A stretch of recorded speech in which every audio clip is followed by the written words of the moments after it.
2014 Chevy Impala with a 3.6. Gonna do spark plugs. First off, you need to do is remove the engine cover. Got to remove this Torx bit screw, a flat blade or a 25 size bit Torx. And there's two of these grommets. Suck on the little studs and move the oil cap.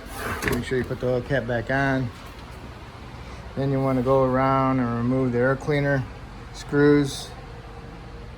Get the air cleaner loose. Loosen the clamp up from the throttle body.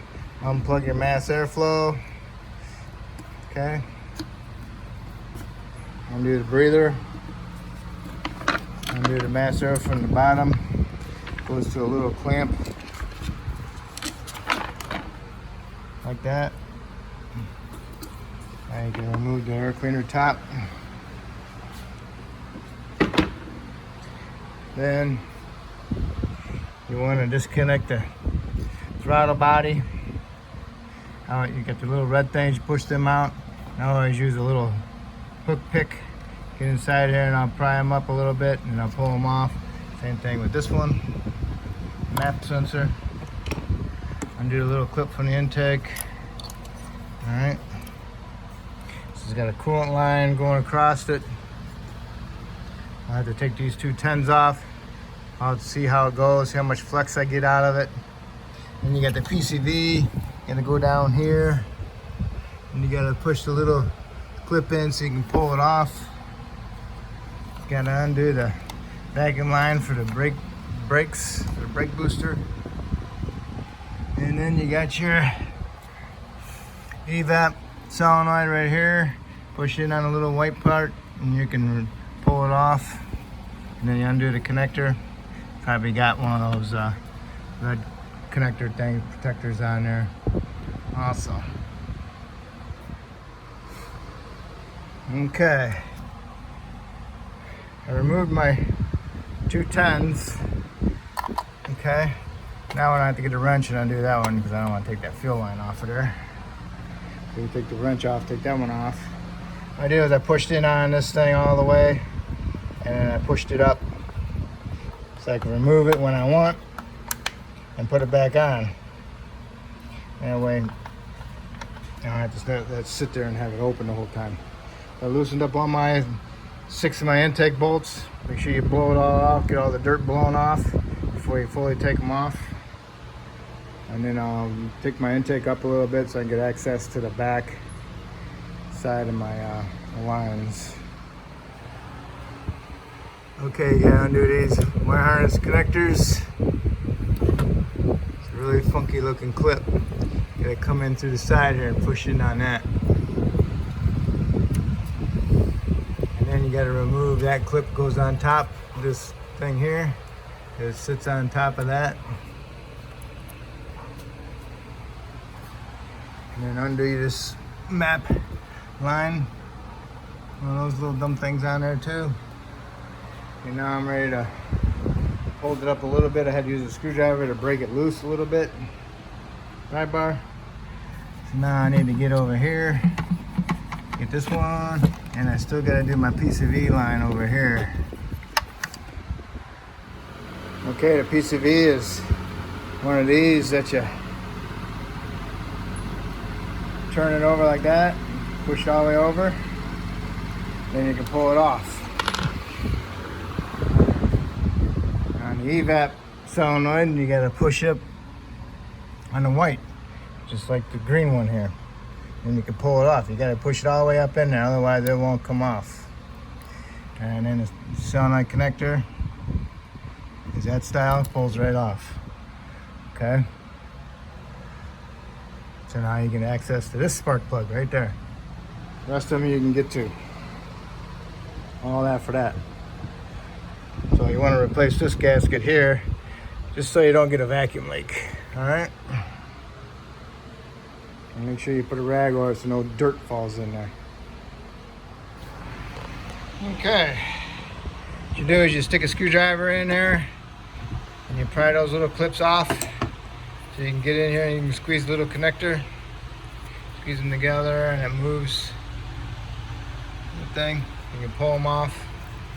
Remove the 10 from the coil. Go underneath the coil, like a little bent screwdriver like that, and you pick it up. Prise it right up. And before you remove the spark plug, you want to blow the spark plug hole out with some air to remove any dirt that's in there. And then once you get the spark plug out, you want to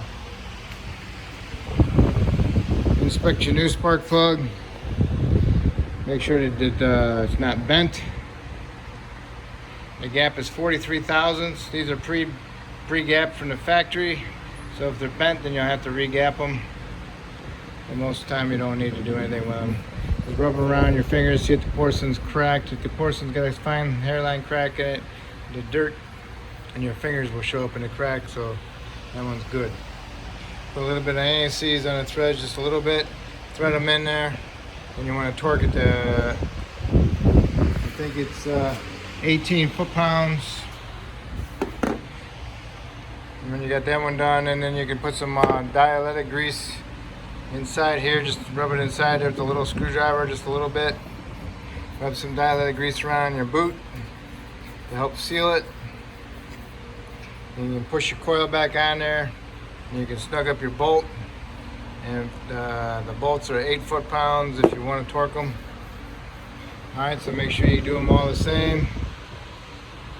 It's a shame you got to remove the intake just to get to one of them, but that's the way it is. So, alright, when we get caught up, we'll get to the intake. Clean out the intake area. Put a little bit of Seal Glide on your seals on your intake gaskets and allow it to move around. So it doesn't, you know, like if your moving your intake on top of it might cut it. So allow it to be a little bit more forgiving. So now you put your gasket there, clean up your intake, get that all cleaned up. You can even clean up your throttle body with some throttle body cleaner now. And then we're ready to put the intake on. All right. You take this off, put it up here, put your intake down in here, hook up your evap line and your connector, hook up your throttle body, hook up your map, hook up your vacuum line for your brakes, hook up your PCV, push that on, hook over here, line up for your bolt, start your intake bolts, get them all started. Make sure you push this out and get it above the intake. Got all your bolts started. Push this thing back on. We'll finish putting these bolts in after we get it totally torqued, because they're in the way. And then I think that's all the electrical connectors for now. So now all we gotta do is snug up our intake bolts and torque them.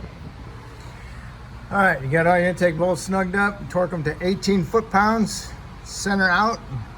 Make sure you put your line bolts back in and tighten this one up also.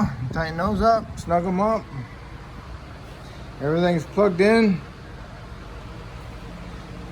And don't forget about your little fastener here.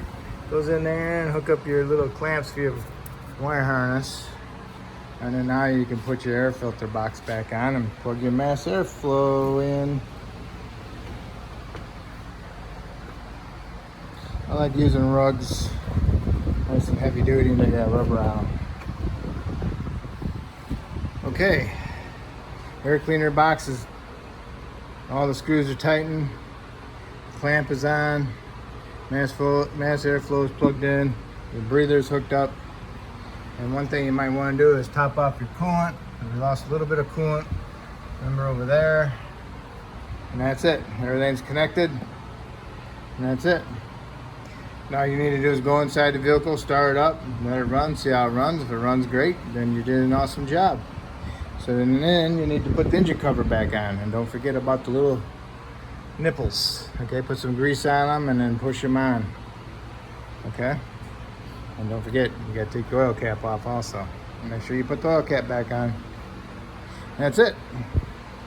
If I helped you out by doing these spark plugs, that's great. If you could help me out by subscribing, I appreciate it. All right, thank you.